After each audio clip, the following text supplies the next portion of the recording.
የጉድ ሀገር ነው አለች ማማልጣሽ። የማማልጣሽ ሌባው ልጅ ገና ጠጅ ቤት ሲገባ ተንበርክኮ ይቅርታ ይጠይቃል። ምነካ መንፈስ ምን አጠፋ ሲባል በኋላ ለማጠፋው ቀብድ ነው። የጉድ ሀገር ነው አለ ሰውየው ቢጨንቀው ነው። ባል በሁለት ነገሮች ይቸገራል። አጥር እየጣሰ ጅብ ከብት ይበላበታል። አጥር እየዘለለ ውሽማ ሚስቱን ይተኛበታል። በዚህ የተጨነቀው ባል ወደ ሰፈሩ አንጋፋ አዛውንቶች ጋር ሄዶ አረ እንደዚህ አይነት ችግር ገጥሞኛል ምን ማድረግ አለብኝ ሲል በአጥሩ አጠገብ ጉርጓር ቆፍርና ሰንበሌጥ ሸፍኑ አሉት። ባልም ታዛዥ ነው እንደተባለው ያደርጋል። እንደለመደው ጅብም አጥር ሲጥስ ውሽማም አጥር ሲዘል ጉርጓድ ውስጥ ይፋጠጣል። በጠዋት ባሌን ጉዳይና አዛውንቶቹን ሰብስቦ ጉድልኝ ይሄን የጉድ ሀገር ምን ላደርጋላቸው ሸልል አሉት። ምን ያለው ደግ ቀን ምን ያለው በጎ ቀን ግጥምጥም አረጋው ሁለቱም ባንድ ቀን አለ። እድል ያልሰጠኝ ከድሩ ዳኛ ሻምበል ጋር በአግባቡ ስለምንተዋወቅ ነው። አወጣጡንም አመጣጡንም አውቀዋል። አመጣጡን ላሳይ። በድራችን ዳኛ ላይ ተቃውሞ ተነሳባት በቀድሞዋ። ምን ነው ቢባል እሷ ወገንተኛና ዘረኛ ነች። ጥቅማ ጥቅሞችን ለወገኖቿ ነው የምትሰጠው። ዘይትና ስኳር ሲመጣ ለምታቃቸው ሰዎች ነው የምታከፋፍለው። ስለዚህ ትውረድ ብለው ተቃውሞ አነሱ። ጠቅላላ ጉባኤውም ተሰበሰበና እሺ እሷ ትውረድ ካላችሁ ማን ይሁን ሲባል ባሏ ጥሩ ሰው ስለሆነ እሱ ይሁን።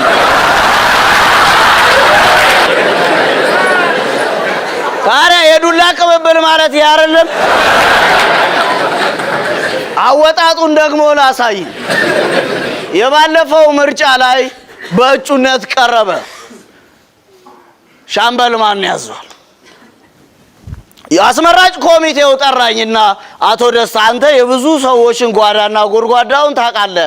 ፍራሽ ልታድስም ቤታቸው ውስጥ ትገባለህ። ስለዚህ የሻምበልን ጀርባ አጥነው አሉኝ። እሱ ግዴታዬ ነው ለሰፊው ህዝብ ሲባል ብዬ ማጥናት ጀመርኩ። ጥናቴን ጨርሼ በጊዜው ስብሰባው ላይ ተገኘው። አቶ ደስታ ጥናትን ጨረስከው?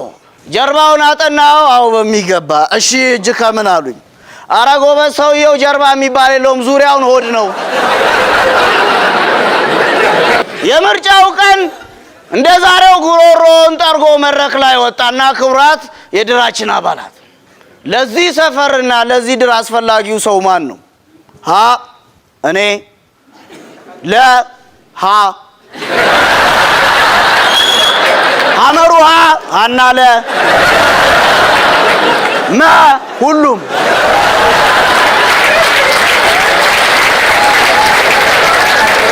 ለነገሩ ከጫማ ውጪ ምን ወሬ ያለው? ባለፈው በጫማው ምክንያት አግኝቼዋለሁ።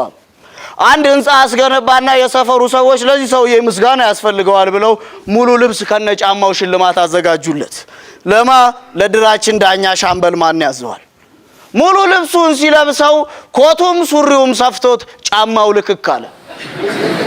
ግራ ጋባውና እንዴ ከላይ ያለውን ሳታውቁት እንዴት ቁጥሬን የጫማውን አወቃችሁ ሲል ጠቃረኩት። እኔ ስንት አመት የረገጠውን እግር ይረሳል እንዴ? ቅሬና ወካቸው የኛን ሰፈር ህፃናት የሚያስተምሩና የሚቀጡ ናቸው። የሰፈሩን ህፃናት ብቻ አይደለም በትልልቅ ሰዎች ውስጥ ያሉትንም ህፃናት የሚቀጡ ናቸው። ጠጅ ቤት ቁጭ ብለን እየተጨዋወትን እኔ ምለው መምህር ቅኔ ለምንድን ነው ከመንግስት ትምህርት ቤት ማስተማሪያ ያቆሙት አልኳቸው። ወርቅ ጥርሳቸውን ብልጭ አርገው ደስታ አምና ትሩ ሆኖ ያረምኩት ጥያቄ ዘንድሮ ፎልስ ሆኖ ትክክል ሲሆን ማለት አንዷ ከባሏ ተጣላና ባሏን ፍርድ ቤት ተገትሯለች። ክሱ ምንድነው ሲባል በወዱ ሰድቦኛል። የክሱ አይደለም የሚገርመው ምስክሩ ነው የተባሉት ጎረቤቶቿ አዎ ሰምተናል። አንድ ሰውዬ ታቦት ይሰርቅና መኪና ይገዛል። ሰውየው ጉዳዩን ስለሚያውቁ ሁሉ ጊዜ አድፍጠው ነው የሚጠብቁት።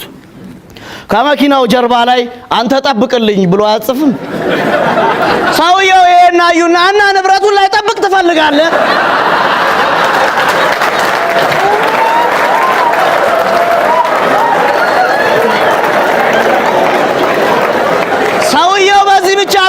አያውቁትም። አንድ ቀን ዝናብ ይዘንብና መኪናው አስቸግረው ከኋላ ሲገፋት አዩና ገና ምን አይተህ ትሸከማታለህ?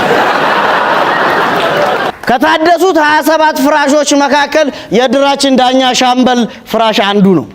የኛ ሰፈር ሰው እሱ ሙስና ያቅም በአንድ የብራዚል ቱታ ነው ያለው፣ ይህን ህዝብ እያገለገለ ነው በቅንነት ይላል። ቤቱ ፍራሹን ሳድስለት አልጋው ስር 9 አንድ አይነት የብራዚል ቱታ አለ። ድንቅ ድግስ ነበር። ተበላ ተጠጣ። የማማ ልጣይሽ ጠጅ ነበር። በዛው ማስታወቂያ ሰራውላቸው። ሚደንቅ ሸጋ የሆነ ድግስ ነበር። የድራችን ዳኛ ሻምበል 4ኛ ልጅ ነው የተዳረችው። ግን ምን ዋጋ አለው? ድግሱ እኛ ሰፈር፣ ደጋሹ የድራችን ዳኛ ሻምበል፣ ታዳሚው ደግሞ የኛ ሰፈር ሆኖ ደስታችንን ብሽሽቅ አበዙበት። ሰው ሁሉ እያጉረመረመ ነው። በእኛ ገንዘብ ነው ደግሶ የሚያበላን ይሁን ይላል።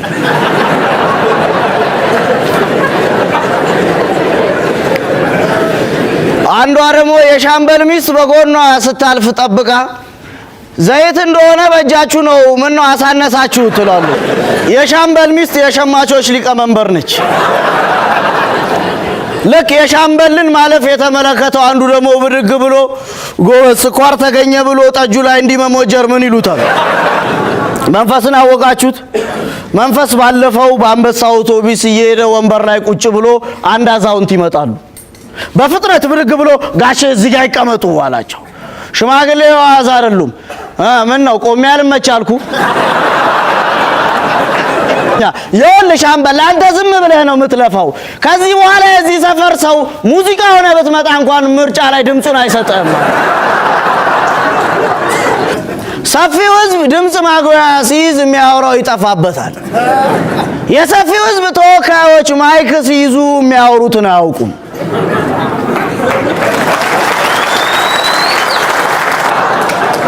ይህን ጊዜ ለአዝማሪው ዋንጃው ግጥም ሰጠው።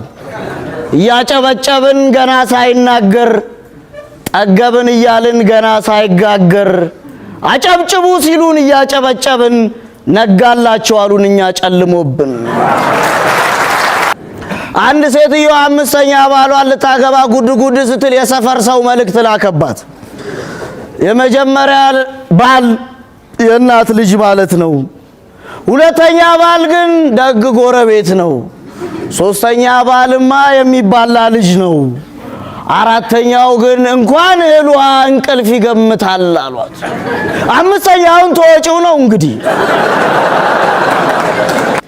ትርጉም እየተዛባ ተቸግረናል። አንድ አስተርጓሚ ተብዬ ሀበሾች በተሰበሰቡበት አዳራሽ ውስጥ ቁጭ ብሏል። አስተርጓሚ ነው።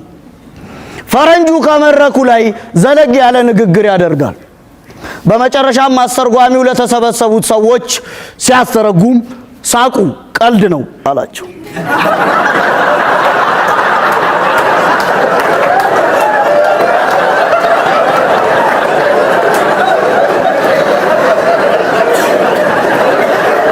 በጣም ደስ የሚለው የአዳራሹም ሰው እንደዚህ ነው የሳቀው። የሆስፒታሉን እውነትማ በሩ ላይ ሄደ በለጠፈው የሥራ ማስታወቂያ ታየዋል። ሆስፒታሉ የለጠፈው የሥራ ማስታወቂያ የሥራ መደብ እንጨት ፈላጭ ስለመቅጠር። ሆስፒታሉ ለዚህ የሥራ መደብ የጽሁፍም የንግግርም ፈተና የለው። ፈተናው በሙሉ በተግባር ነው። ሆስፒታሉ በአመልካቾች ብቻ የ1 ዓመት ፍጆታውን ያስፈልጣል።